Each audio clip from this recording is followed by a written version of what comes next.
ഇപ്രാവശ്യം കൊടുങ്ങല്ലൂരിൽ നിന്ന് ഭക്ഷണം കഴിച്ചത് ഹൈവേക്ക് അടുത്തുള്ളൊരു ഹോട്ടലാണ്. അത് തുടങ്ങിയിട്ട് അധികം നാളായിട്ടില്ല. അപ്പം നമ്മളവിടെ ചെല്ലുന്നത് തന്നെ ഒരു സൺഡേ ഈവനിങ് ആണ്. നല്ല തിരക്കായിരുന്നു. അപ്പോൾ ഫ്രൈഡ് റൈസോ പൊറോട്ടയോ ദോശയോ എന്തെങ്കിലും ഐറ്റംസ് കഴിക്കാമെന്നുള്ള രീതിയിലാണ് അവിടെ ചെല്ലുന്നത്. പക്ഷെ അവിടെ ചെന്ന് കഴിഞ്ഞപ്പോഴാണ് അറിഞ്ഞത് അവിടെ അറബിക് ഐറ്റംസ് മാത്രമേ കിട്ടുള്ളൂ. നല്ല തിരക്കായിരുന്നു, പക്ഷെ നമുക്ക് ഇരിക്കാനായിട്ട് സീറ്റ് കിട്ടി. അപ്പോൾ നമ്മളങ്ങനെ അവിടെയുള്ള ഡിഷസാണ് ഓർഡർ ചെയ്തത്. നമ്മൾ അവിടെ ഇപ്പോൾ ഷവായി, അറബിക് റൈസ്, മൊമോസ്, ഷവർമ,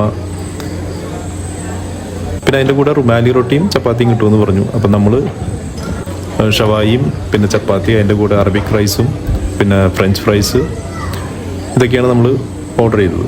അപ്പോൾ അതിൻ്റെ കൂടെ നമുക്കൊരു റോ മാംഗോ സലാഡ് എന്ന് പറഞ്ഞൊരു സാധനം തന്നു. ഈ കുറച്ച് പഴുത്ത മാങ്ങയിൽ കുറച്ച് എരിവൊക്കെ ഇട്ടിട്ട് അത് നല്ലൊരു വെറൈറ്റി ടേസ്റ്റായിരുന്നു. അപ്പോൾ ഭക്ഷണത്തിനെ പറ്റി പറയുകയാണെങ്കിൽ ഭക്ഷണം അത്യാവശ്യം നല്ല ടേസ്റ്റുള്ള ഭക്ഷണം തന്നെയായിരുന്നു.